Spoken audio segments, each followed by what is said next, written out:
এটা একটা স্বর্ণচুরি শাড়ি, যেটা কপার জরির উপর বেজ কালারের মিনাকারি। এই থাকছে আঁচলের অংশটা। আঁচলটা থাকছে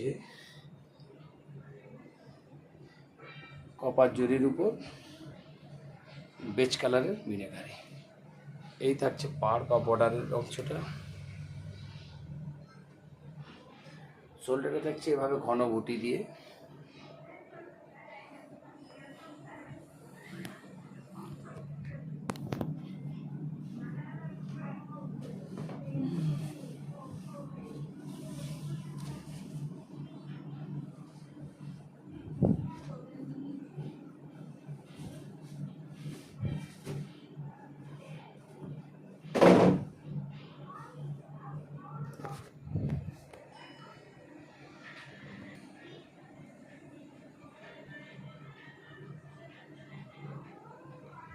ভিতরে বুটি থাকছে এভাবে গ্যাপিংয়ে, আর বিপি থাকছে রানিং। আমার ভিডিওটি ভালো লাগলে সাবস্ক্রাইব করুন, লাইক করুন, শেয়ার করুন।